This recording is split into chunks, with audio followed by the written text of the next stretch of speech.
Nos encontramos en la casa de la selección ecuatoriana de fútbol junto al presidente Francisco Egas, presidente de la Federación Ecuatoriana, para poder conversar de la coyuntura del fútbol ecuatoriano, la selección, proyectos, actualidad. Bueno, en definitiva, aprovechar su presencia aquí en el canal del fútbol. Así que, presidente, bienvenido a las cámaras del canal del fútbol y gracias por recibirnos aquí en la casa de todos. ¿Cómo le va? Gracias, Germán. Un gusto saludarles y un gusto tenerles acá. No hay sitio más especial quizás en el fútbol ecuatoriano que esta cancha donde entrena y se hace la selección ecuatoriana de fútbol. Así que es un placer recibirlos acá y pues estoy a las órdenes. Creo que hay muchas cosas dando vueltas, creo que hay muchos temas que tratar y es importante abordarlos y poder dejarles saber a la gente la posición de la Federación Ecuatoriana de Fútbol en ellos. Bueno, estamos a pocas semanas de que se juegue la Copa América, un torneo que genera mucha ilusión al país, al ecuatoriano, y que el propio entrenador Félix Sánchez Vaz y los jugadores también han reconocido que esta Copa América debe ser un torneo realmente de consolidación, de un torneo en definitiva que se demuestre que Ecuador tiene las características, los jugadores, las herramientas como para hacer un gran torneo. ¿Qué significaría para Francisco Egas hacer una buena Copa América? A ver, la Copa América ha sido un torneo del cual aquí en el Ecuador se ha hablado mucho porque en épocas pasadas nuestros propios entrenadores la han tildado de un torneo de ensayo, un torneo donde se prepara la eliminatoria, etcétera, etcétera, ¿no?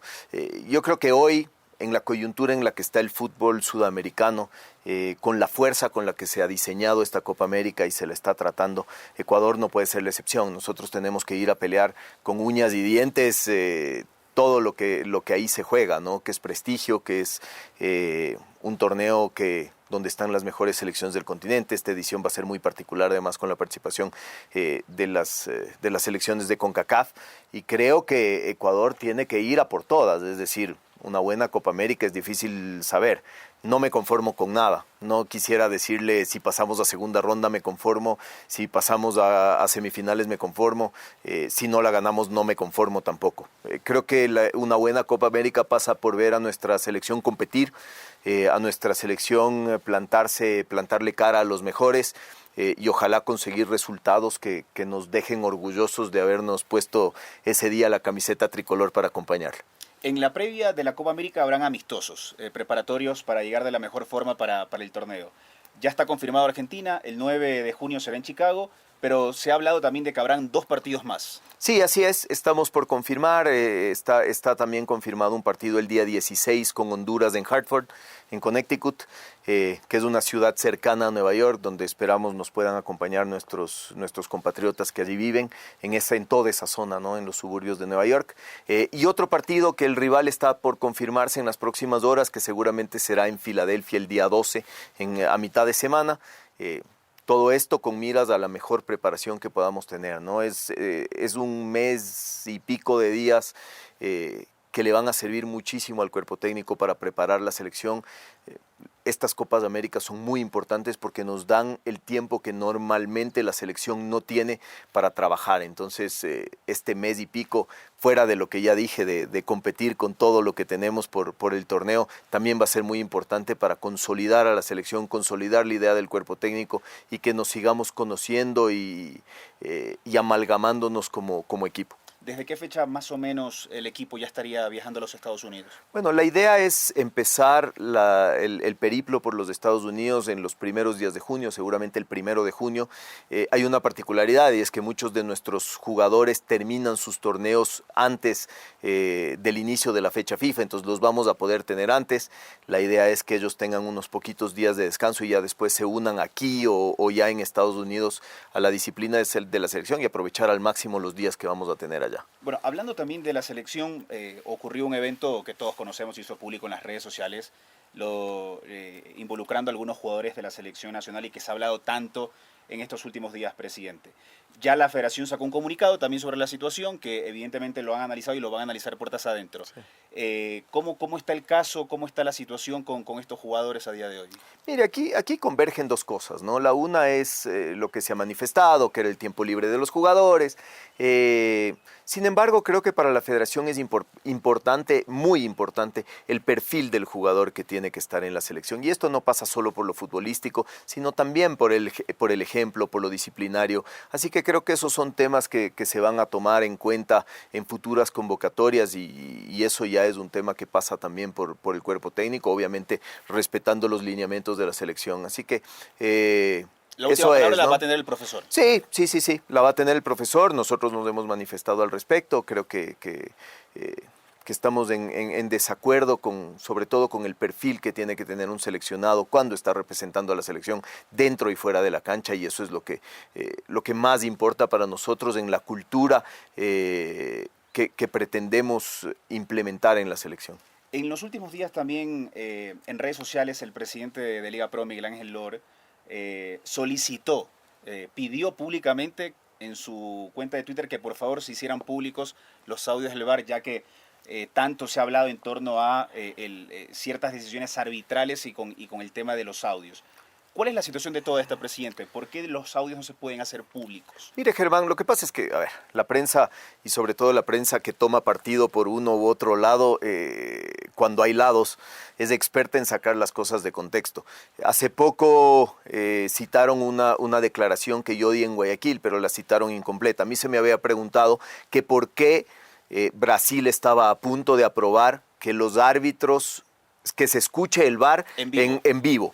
Y yo lo que dije es que eso no lo permite la FIFA. No está que lo que va a hacer Brasil es que el árbitro pueda anunciar su decisión en los altoparlantes del estadio. ¿Qué quiere decir eso? En México igual, ¿Qué quiere decir esto? Más o menos lo que se ha hecho durante una vida entera en el fútbol americano. Es decir, después de revisar la jugada, la decisión es gol, se reinicia el partido desde el centro del campo. Nada más. Y esto pasa en México, para la gente que ve el fútbol mexicano. Lo que la FIFA sí permite es que los audios editados y con fines educativos se puedan liberar después de los partidos. Y nosotros ya hemos estado hace rato en este proceso. De hecho, ya en algún momento subimos audios del VAR, audios que fueron bajados inmediatamente porque no respetaban, en teoría no respetaban las leyes de pertenencia de derechos de las imágenes que son de Gol TV. Entonces es Gol TV quien hizo bajar esas imágenes del VAR. Entonces está prácticamente en la cancha de Gol TV y de Liga Pro el poder facilitarnos a nosotros las imágenes para implementar la liberación de los audios con fines, como digo, educativos, audios editados para ese fin educativo. Es decir, el fin que tiene la FIFA en autorizar la liberación de los árbitros es ilustrar su funcionamiento, ilustrar el reglamento al cual obedecen unas y otras decisiones. Eso estamos listos a hacerlo, lo hemos conversado con Néstor está de acuerdo, así que dependemos únicamente de que Liga Pro y Gol TV nos faciliten esas imágenes. En algún momento se habló de que ellos tengan la exclusiva de las imágenes y eso ya se contrapone a los fines educativos ya esa es una explotación comercial de los audios del VAR. Entonces eso tampoco es algo que podemos facilitar y que podemos estar de acuerdo. Así que nada, esperamos solo las imágenes para poder empezar y que el país pueda tener audios posterior a los partidos, como digo, para enterarse un poco a qué obedecen ciertas decisiones y también cómo es el funcionamiento del VAR. Es decir, no descartamos que próximamente se puedan hacer públicos los audios. No, de ninguna manera. La Federación tiene toda la predisposición a hacerlo y la CNA tiene también toda la predisposición a hacerlo. Presidente, también en estos últimos días se habló mucho por algunos medios y periodistas, dieron información que usted estuvo en Colombia conversando con algunos interesados en cuanto a medios de comunicación para adquirir derechos de televisión del campeonato y se habría mencionado que también se habría ofrecido Copa Ecuador y la selección ecuatoriana de fútbol. ¿Qué tan cierto es esto? No, yo creo que ¿Estuvo en Colombia? Tuvieron la verdad a media, sí. Estuve en Colombia con uno de los interesados en los derechos de Copa Ecuador. Ese era el objetivo del viaje. Se habló solo de los derechos de Copa Ecuador, cosa que ya la tenemos prácticamente cerrada. La Copa Ecuador se va a jugar en el 2024. El anuncio se hará próximamente, previa socialización con los equipos. Así que parece que me siguen pero no me oyen. No, de ninguna manera. Quiero ser enfático en una cosa. A la Federación no le interesa ni el torneo ecuatoriano de la Liga Pro, ni tampoco los derechos de televisión del fútbol ecuatoriano. Sí le interesa saber que los equipos pueden salir de la situación actual en la que están muy complicados. ¿Y cómo se dio esta reunión con algunos representantes de clubes en días pasados? ¿Cuál fue el motivo? La iniciativa partió por parte de los clubes, usted los invitó a ellos. ¿Quiénes asistieron en definitiva a esta reunión? Mire, a ver, Germán, se ha satanizado muchísimo esa reunión y yo quiero empezar por el inicio, porque alrededor de esa reunión se dice que Francisco Egas está desestabilizando a la Liga Pro, que quiere el torneo llevárselo a la federación, incluso el presidente de Liga Pro llegó a decir que seamos sanos, que volvamos a ser sanos, etcétera, etcétera. Lo cual me causa a mí un poco de risa, porque si ustedes conocen ustedes de cerca lo que pasó en el 2020 con la federación, fue el presidente de Liga Pro quien organizó, orquestó y empujó con todas sus fuerzas para ver si sacaba de la federación aparte de su directorio. Entonces hoy hablar de seamos sanos, no que yo tenga ninguna intención de vengarme de eso, ni mucho menos, pero hablar de seamos sanos a mí me causa un poco de extrañeza y me causa risa también. Pero alrededor de todo eso se dice que nosotros queremos desestabilizar de alguna manera a la Liga Pro. Y yo voy a la génesis de todo este asunto. Si ustedes se acuerdan bien, quien creó la Liga Pro fui yo. Con un par de locos que me acompañaron, Esteban Paz y alguno más, empezamos a pensar en esa idea desde hace muchísimos años. Sigo estando de acuerdo con el objetivo inicial de la Liga Pro. El objetivo inicial de la Liga Pro era garantizar la viabilidad de los clubes a largo plazo, sobre todo. Es decir, garantizar su salud económica, que los clubes que estaban endeudados puedan ir saliendo de ese endeudamiento paulatinamente, que eso resulte en un fair play también en el campeonato, porque existían equipos que debían, que no pagaban al IES, que no pagaban el SRI, que no pagaban un montón de cosas, y jugaban con equipos que sí lo hacían. Y ahí ya se lastima el principio de fair play que debe rodear siempre al fútbol y debe estar siempre bien sembrado en el fútbol, ¿no? Entonces, creamos esa Liga Pro en el año 2000. Nosotros empezamos a intentar crearla en el año 2015, 2016, cuando todavía estaba Luis Chiriboga. No lo logramos en esa época. Se terminó creando en el 2018 por una eventualidad, un problema que hubo entre tenedores de derechos y demás, que ustedes recordarán perfectamente, y se creó la Liga Pro. Cuando la Liga Pro se creó justamente con esta idea, que los clubes puedan tener autonomía. En ese momento el Congreso de la Federación era quien decidía todos los temas inherentes al fútbol profesional.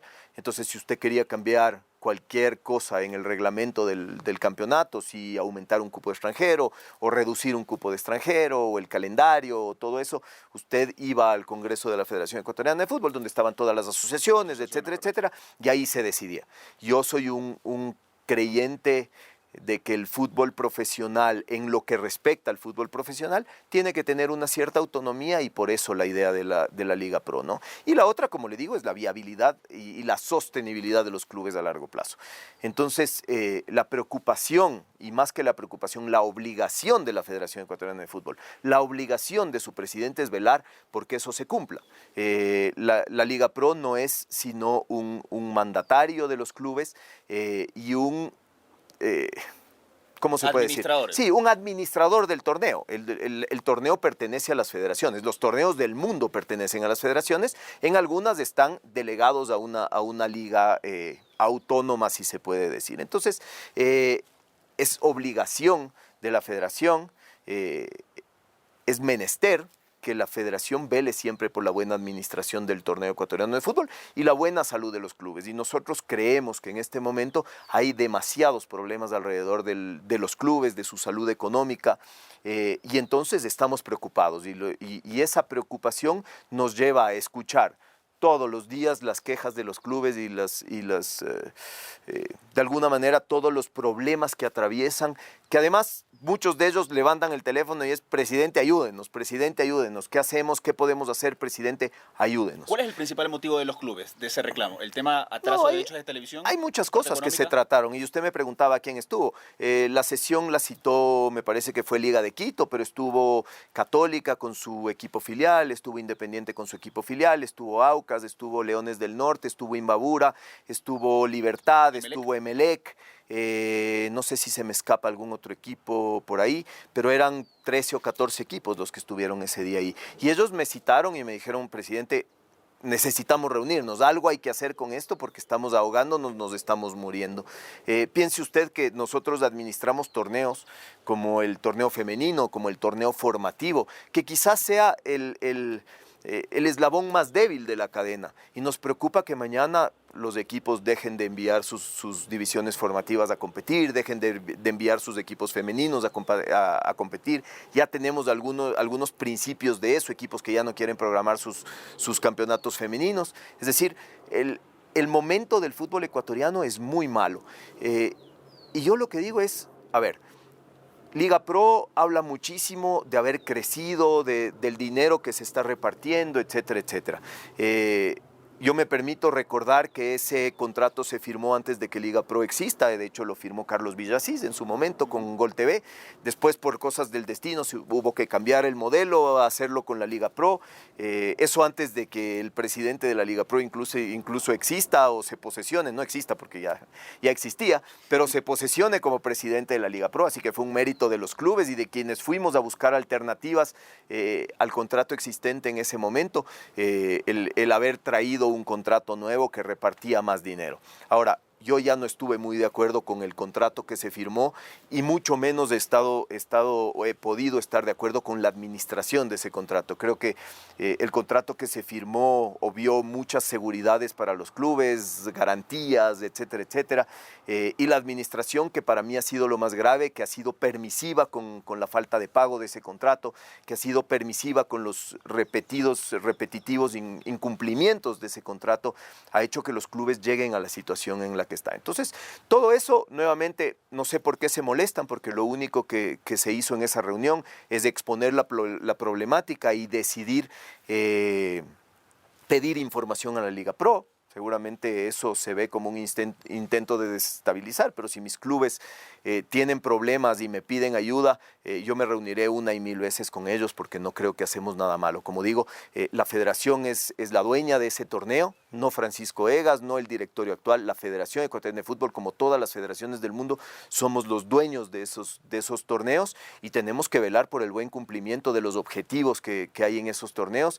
Y hoy, a nuestro entender y al entender de varios clubes, esos objetivos no se están cumpliendo. Entonces, quiero dejar muy claro, el problema no es la Liga Pro, el problema es la administración de la Liga Pro y la administración de los contratos de derechos de televisión que hoy tienen a los clubes sumidos en una crisis realmente importante, que debe ser preocupación no solo del presidente de la Federación Ecuatoriana de Fútbol, debe ser preocupación de todos los ecuatorianos, porque finalmente el fútbol es un patrimonio de todos quienes lo amamos, y lo que está sucediendo ahora, por más que se nos quiera vender una realidad distinta, es muy complicado.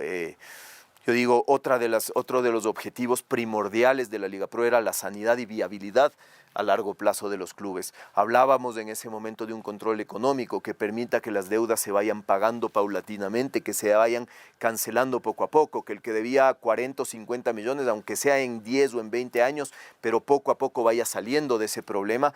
Y yo le invito, Germán, a que usted me diga, quitando a Independiente del Valle, que es un modelo quizás completamente distinto, que usted me nombre un equipo que esté en mejor salud financiera que lo que estaba hace 5 años. Tenemos casos como el del Nacional, que la directiva anterior recibió el Nacional con $2 millones de deudas y lo entregó con $12 millones de dólares de deudas. Tenemos casos como el de Liga de Quito, que la directiva anterior tenía hace 5 años una deuda que es seguramente la tercera parte de lo que es hoy. Entonces, ¿pero no hay responsabilidad ahí de los propios directivos del club? Sí, pero si hablamos de una liga que tenía que implementar un control económico y que ha hecho totalmente lo contrario, ha sido permisiva. ¿Usted dice que ha sido fallido ese control económico? Me parece que sí, las pruebas están ahí. Es decir, si ha sido permisiva con el endeudamiento de los clubes, que ha ido incrementando a un ritmo desenfrenado, yo digo que es fallido el resultado, ¿no? Y es fallido no porque conceptualmente esté mal, sino porque es otra herramienta que se ha aplicado a discreción y que no ha cumplido su cometido. ¿Cómo está hoy la situación financiera de la Federación Ecuatoriana de Fútbol? Porque de lo que se conoce, este directorio encabezado por usted evidentemente venía acarreando deudas de tiempo atrás, con los árbitros, acreedores, clubes y demás. ¿Cómo está hoy la situación financiera de la FEF? Miren, nosotros venido avanzando con ese tema satisfactoriamente. Hay dos elementos que han sido cruciales en el endeudamiento de la federación. Lo uno es las deudas heredadas. Al 2019 nosotros heredamos una federación ya con un endeudamiento altísimo, pero no solo con un endeudamiento altísimo, sino con un nivel de ingresos muy bajo. Nosotros en el 2019, cuando llegamos a encontrarnos, me acuerdo perfectamente el día que yo me senté en el escritorio de presidente de la federación después de la sesión del directorio donde se me eligió. Me senté y lo primero que dice cualquier administrador: tráiganme estados de cuenta, tráiganme balances, tráiganme saldos, etcétera, etcétera. Y me acuerdo perfectamente, había me parece que $10,000 en la una cuenta, un sobregiro de $300,000 en la otra, y cuentas cerradas en todos los proveedores. Es decir, ya no nos aceptaban un hotel, ya no nos emitían un pasaje, ya estábamos en una situación de casi, como se dice comúnmente, ¿no? Jalar la lámpara y ponerle el candado. Nos pusimos en una cruzada por estructurar las deudas de la federación, por conseguir endeudamiento sano, es decir, endeudamiento estructurado a largo plazo. Después vino la pandemia. Hay que entender perfectamente que la Federación Ecuatoriana de Fútbol tiene un componente muy alto de su presupuesto, que son las taquillas de la Selección Ecuatoriana de Fútbol. No solo que tuvimos una eliminatoria donde no tuvimos, en 8 de 9 no tuvimos taquilla, sino que se incrementaron muchísimo los costos de operación de la selección. Es decir, empezamos a tener que viajar en charter, empezamos a tener que hacer pruebas PCR, empezamos a tener que tener, en lugar de un bus, 2 o 3 buses para que se respete el distanciamiento. Empezamos a tener que dormir en habitaciones sencillas para respetar el distanciamiento y muchas otras cosas que nosotros las sacamos adelante vía eso, ¿no? Vía el buen nombre que logramos construir para la Federación Ecuatoriana de Fútbol, vía nuestros ingresos que se han incrementado desde esa época en, no sé si el 100 y pico %. Me parece que en esa época teníamos 4 millones de ingresos por publicidad. Hoy estamos llegando ya casi a 10. Entonces, hemos ido pagando nuestras deudas. El año pasado cubrimos prácticamente $8 millones de deudas, solo de deudas, con el presupuesto de la Federación Ecuatoriana de Fútbol. Este año 2024 tenemos que hacer algo parecido. Tenemos la Copa América, que va a ser quizás un aliciente, y si nos va mejor también, porque es una fuente importante de ingresos. ¿Esos ingresos todavía no se dan? No, eso se da durante el torneo. Todas las federaciones recibimos un anticipo el año pasado, un anticipo pequeño. El resto es liquidado después del torneo, ¿no? Entonces creo que la federación viene haciendo un buen trabajo en la parte financiera, que no quiere decir que todavía no tengamos deudas. Tenemos todavía, por ejemplo, una deuda importante con los árbitros, que se ha reducido prácticamente a la mitad, pero que todavía está ahí, que pretendemos que este año se la termine de pagar. Hemos terminado de pagar ya todos los valores que teníamos pendientes de Copa Ecuador con los clubes. Ya no existe ninguna deuda con clubes por Copa Ecuador. Es una cosa que se repite y se repite y se repite. No pueden pagar a los clubes la Copa Ecuador. No era eso, sino que el contrato se tenía que terminar. Teníamos unos valores pendientes. Tan pronto ese contrato se terminó y se pagaron los valores pendientes, se les trasladó esos valores a los clubes, y hoy la federación ya no le debe nada de Copa Ecuador a los clubes. Se están pagando los valores de transportes también periódicamente. Entonces, la federación continúa con un endeudamiento, pero continúa con un endeudamiento sano. En algún momento se dijo que pagamos $2 millones en intereses. Primero, no sé de dónde se saca ese valor, porque los balances de la federación son públicos. La federación gasta más o menos $400,000 en costos financieros varios. Pero hoy tiene un endeudamiento sano, un endeudamiento a tasa de interés normal, racional, otra porción de endeudamiento sin intereses, que es con la FIFA, y hemos podido ya eliminar todas esas deudas pequeñas con proveedores, etcétera, etcétera, y las que no hemos eliminado continuamos con sendos acuerdos de pago que se están cumpliendo puntualmente. Entonces veo a la federación en un estado de salud bueno, que nos permite ya pensar en otras cosas, pensar en el diseño de nuevos proyectos de infraestructura con fondos FIFA y fondos Conmebol, etcétera, etcétera, que en realidad sería lo que yo quisiera dejar como un legado de mi administración, ¿no? Un proyecto que beneficie al fútbol base, que podamos, así como tenemos este hermoso sitio para la élite del fútbol, poder tener un sitio donde se fomente la base del fútbol, que es de donde sale realmente la fortaleza que tiene nuestro país. Desde el gobierno, presidente, también han expresado el deseo de poder albergar la Copa América, una Copa América que se nos se nos ha esquivado en el último tiempo. Ya debimos haber recibido la Copa América y por diferentes motivos no la hemos tenido todavía desde 1993. Lo ha expresado el ministro Guzmán, de la voluntad, inclusive ya de una ruta de trabajo. Usted también como vicepresidente en Conmebol, ¿cómo ha visto por parte de Alejandro Domínguez la voluntad de poder tener a Ecuador como una alternativa de recibir la Copa América? ¿Qué tan viable es realmente para tener la Copa? Verá, Germán, usted utilizó una palabra que yo creo que hay que quitarla de la mente de la gente. Debimos haber recibido la Copa América. Eso no existe, ¿eh? Había un acuerdo hace muchos años tácito entre presidentes de írsela rotando. Eso se acabó ya hace mucho tiempo. Usted ve que ya no hay una rotación lógica de las sedes de la Copa América, porque hoy la Copa América es un torneo muy grande en lo comercial, muy grande en lo organizativo, muy grande en lo deportivo, y todas las federaciones, aparte de la competitividad, buscamos una sola cosa, que es ingresos que nos permitan seguir desarrollando el fútbol en cada uno de nuestros países. Entonces, hoy la Copa América se hace, usted lo ha dicho, donde se pueda hacer, donde sea más rentable para las federaciones, no para la Conmebol, porque la Conmebol finalmente no se queda con nada de eso. Tiene que ser rentable para las federaciones, y tiene que ser rentable para las federaciones no para que nadie se lleve $1 a su bolsillo, sino porque las federaciones tenemos N proyectos de infraestructura, de competiciones, etcétera, etcétera, que necesitamos seguir financiando para el crecimiento del fútbol sudamericano, que es la única manera que tenemos de igualarnos en algún momento a lo que sucede en otros continentes, sobre todo en Europa. Entonces, recibimos como Conmebol, recibió el presidente Domínguez con muchísimo optimismo y con muchísimo beneplácito el saber que el Ecuador está dispuesto a invertir en prepararse para albergar no solo la Copa América, sino cualquier torneo regional que pueda ser útil para fomentar el fútbol ecuatoriano y para fomentarnos como país, para fomentar el turismo, para generar ingresos.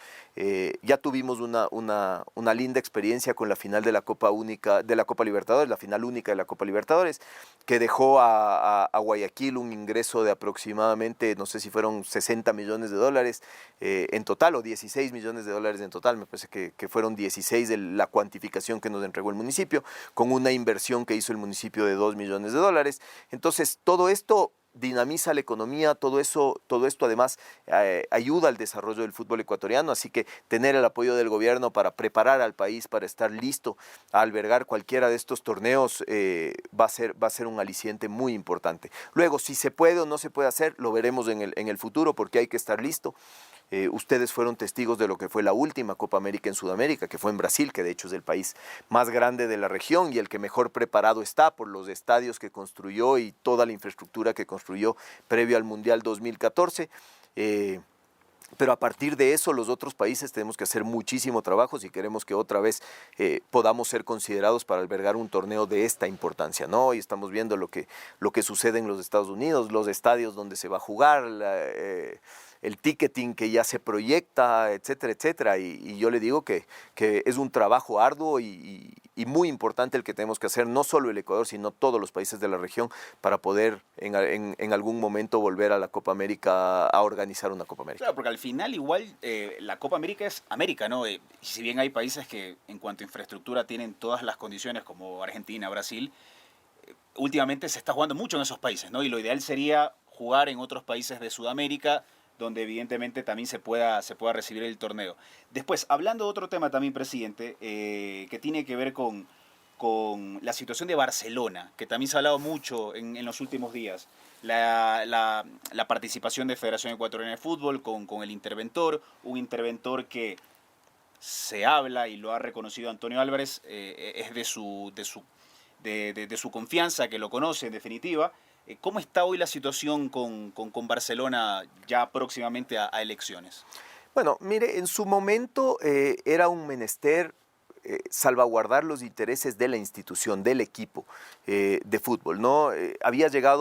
Las posiciones habían llegado a un extremo tal que estaba en verdadero riesgo ya la participación de Barcelona en la Copa Libertadores, la participación de Barcelona en el torneo nacional, y nosotros intervenimos para tratar de encontrar una solución que viabilice sobre todo la inscripción de jugadores y el que Barcelona pueda participar. A partir de eso, nosotros hemos tratado de vigilar el proceso de cerca, sin que haya sido del todo posible vigilar el proceso de cerca. Hoy se habla de una hoja de ruta, etcétera, etcétera. Nosotros la verdad es que no hemos participado en el diseño de ninguna hoja de ruta porque entendemos que no hace falta una hoja de ruta. La hoja de ruta tiene que ser el estatuto existente de Barcelona, tienen que ser las normas vigentes de ley del deporte, de leyes de reglamentos de Conmebol, de FIFA, y en ese sentido nosotros lo único que vamos a vigilar es que se cumplan con las normas, que se cumplan con los estatutos, que creo que es la única manera de hacer las cosas. Ahí tenemos los ejemplos exitosos del Nacional que ya culminó, del Cumbayá y del Deportivo Quito que están ya encaminados, y eso da la muestra de que haciendo bien las cosas, respetando los reglamentos, respetando las normas, respetando las leyes, es la mejor manera de sacar adelante estos procesos complicados. Así que, como digo, no hace falta diseñar una hoja de ruta, no hace falta que Federación diga qué se tiene que hacer, porque las normas y los estatutos vigentes del club le explican al interventor y le explican a la gente que está en Barcelona exactamente cómo se debe llevar el proceso. Ojalá eso se respete, porque si no se respeta vamos a seguir en el mismo problema, o van a seguir en el mismo problema que ya se ha venido teniendo desde enero, y es lo que menos queremos y lo que menos debe buscar y debe querer la gente de Barcelona. ¿Y cómo está la comunicación con el representante legal? Porque inclusive ya en estos días ha habido denuncias por parte de algunas listas de que se acusa que no se está respetando el reglamento, que se quiere pasar por encima de algún estatuto. Digo, ¿cómo está esa comunicación con el representante legal puesto por FEF? Nosotros y sobre todo el Ministerio del Deporte entendemos, han informado cuál debe ser el proceso que se tiene que seguir para las elecciones, y vamos a permanecer vigilantes de que ese proceso se respete. Muy bien. Presidente, después, hablando también de los proyectos a corto y mediano plazo de la Federación Ecuatoriana de Fútbol, usted al frente del directorio, ¿qué es lo que se viene? ¿Qué es lo que está en mente? ¿Qué es lo que está en camino? ¿Qué es lo que está en proyecto pensando para el crecimiento del fútbol ecuatoriano? Bueno, nosotros tenemos una actividad que capaz muchas veces no se la toma en cuenta o no se conoce. La Federación organiza aproximadamente, el otro día, incluso escuchando la intervención del presidente de Liga Pro, decía, hay mucho desconocimiento de lo que hace la Federación, porque hablaba de que la Federación tiene más plata que la Liga Pro, que le ingresa más plata de la Liga Pro, y que el mío. El sueldo, sí. ¿Cuál? ¿El que dijeron?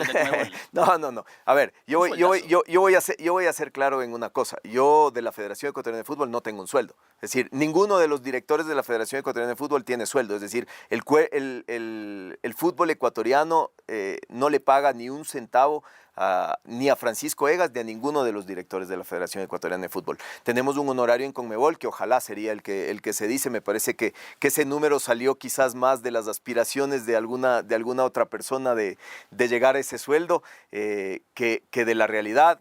El honorario es menos de la tercera parte del valor que se está hablando. Yo declaro absolutamente todos mis ingresos en el SRI, así que de eso no tengo ningún temor ni ninguna duda.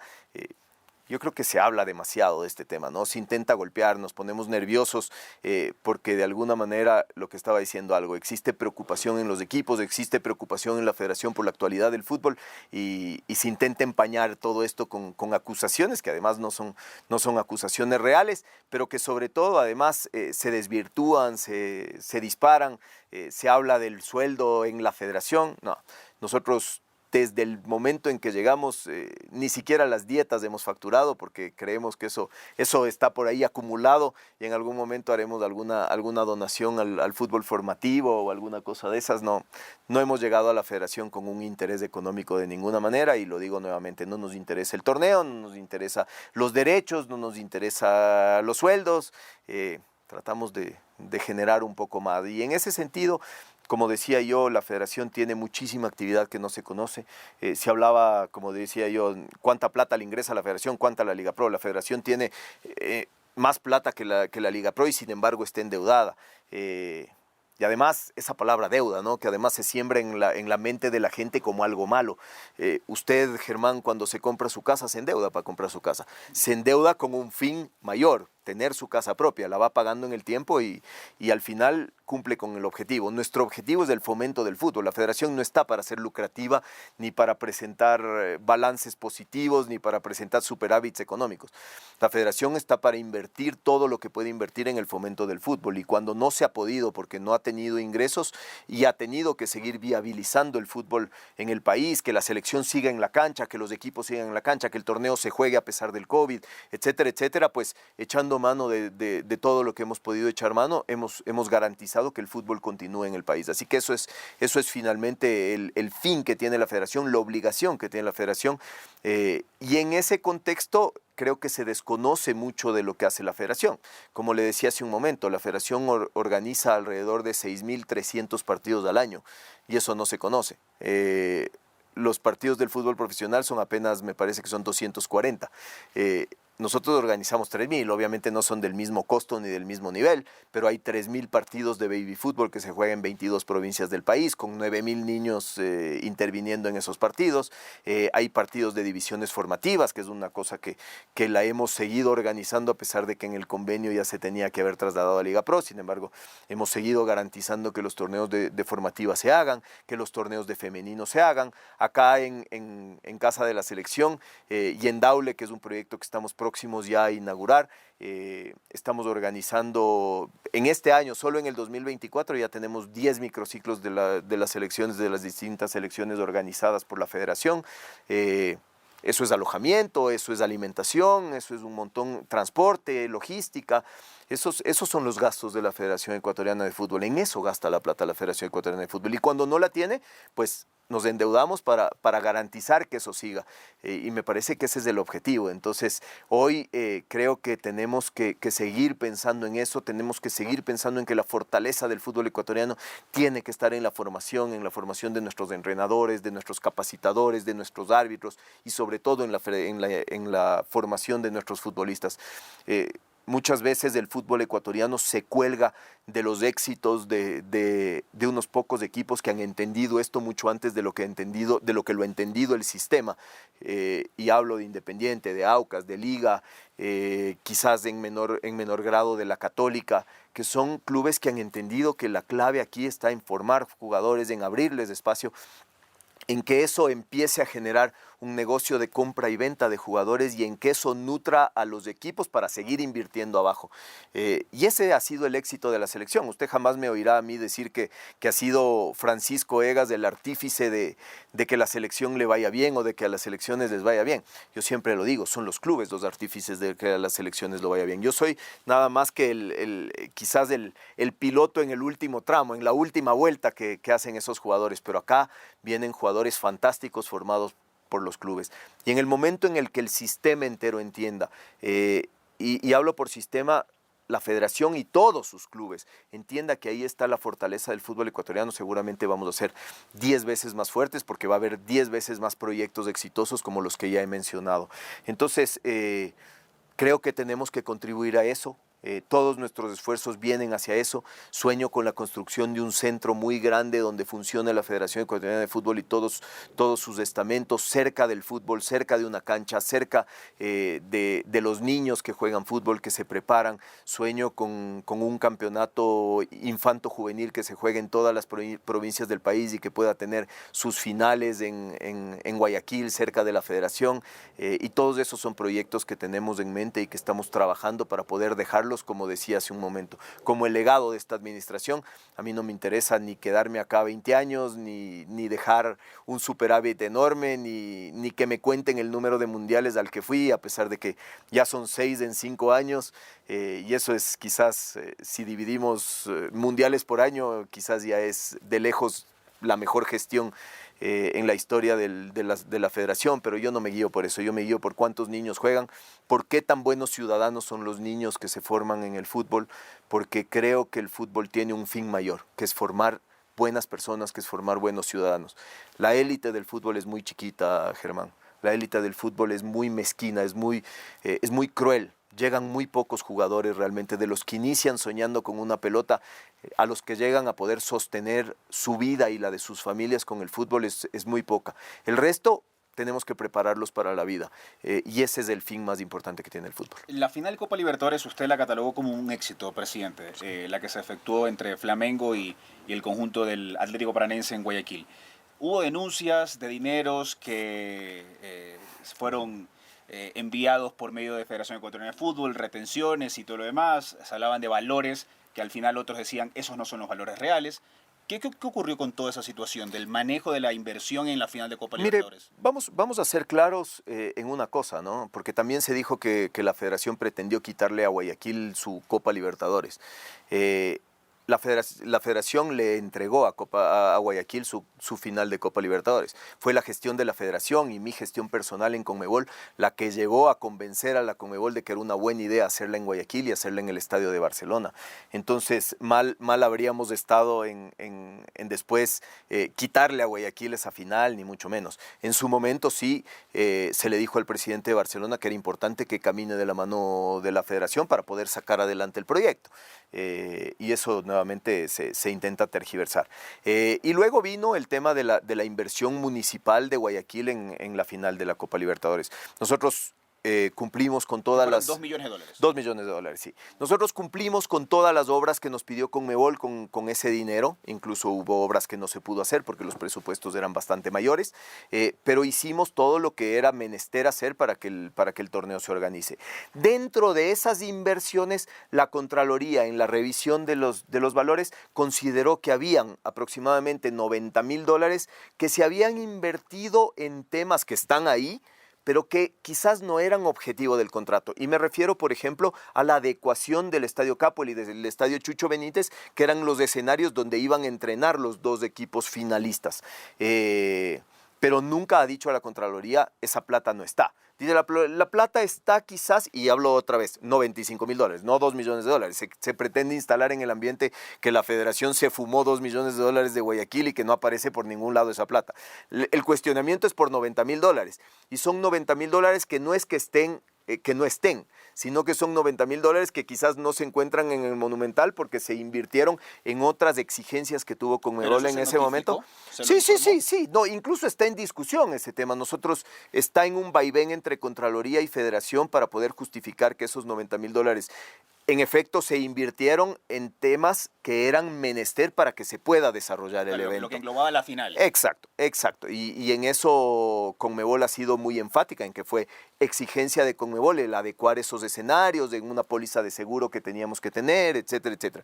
Entonces es una discusión por $90,000 que están ahí en obras que se hicieron para la final única de Copa Libertadores, pero que que la Contraloría dice, a ver, muéstreme cómo esto estaba dentro del contrato que se firmó con la municipalidad, y es ahí donde estamos tratando de que eso finalmente cuadre. Pero de ninguna manera hay un cuestionamiento. De hecho, cuando nosotros entregamos las obras, el municipio las recibió a satisfacción. En ese momento se dijo que sí, que recibían a satisfacción. Así que de ninguna manera ha habido un problema con las obras, ni hay dinero que no exista dentro de las obras que se hicieron en el pedido global que hizo Conmebol para poder albergar la final única. Ya culminando la entrevista, presidente, y agradecerle también por invitarnos acá y por recibirnos aquí en la casa de la selección ecuatoriana de fútbol. Este año, aparte de Copa América, habrán 3 dobles fechas de eliminatorias. ¿Está la posibilidad de que Ecuador juegue algún partido en Guayaquil como se lo hizo en la eliminatoria pasada contra Bolivia y Argentina? Eso, Germán, primero va a tener que ver con lo deportivo y segundo va a tener que ver con lo económico. Y digo segundo porque lo deportivo va a ser lo más importante. Es decir, están a disposición del cuerpo técnico no solo el estadio de Quito y no solo los de Guayaquil, sino todos los estadios del país. En el momento en el que el cuerpo técnico considere que puede ser beneficioso desde lo deportivo llevar algún partido a otro estadio del país, nosotros lo apoyaremos irrestrictamente. Y segundo, lo económico, porque puede llegar un caso como el que sucedió ya en la eliminatoria pasada, que ya clasificado Ecuador, era beneficioso desde lo económico jugarlo en un estadio más grande como el de Barcelona. Así que nosotros como federación estamos muy abiertos, pero va a pasar primero por lo deportivo y después seguramente también por lo económico. Muchísimas gracias, presidente, por la entrevista. Gracias, Germán. Desearle muchos éxitos también en lo que resta del periodo, y las últimas palabras también para la gente que espera que ya arranque la Copa América, que es un torneo que nos tiene ilusionado a todos. Ha sido un placer primero recibirlos acá. y decirle a la gente que estamos listos, que estamos preparándonos, que estamos a punto, que vamos a pelear a muerte, no solo por el torneo, sino por defender esa camiseta que tanto queremos, y que hoy nos pone orgullosos a los ecuatorianos cuando se la defiende así, con mucha fuerza, ¿no? Que nos acompañen. Quienes viven en los Estados Unidos, quienes pueden trasladarse, que estén con nosotros, el apoyo va a ser muy importante para nuestros jugadores, y que nos acompañen, porque va a ser una época que va a ser muy importante para el desempeño global de la Copa América, de la selección, perdón, no solo en la Copa América, sino también en las eliminatorias y ojalá en el Mundial 2026. Muchísimas gracias, presidente. Gracias, Germán.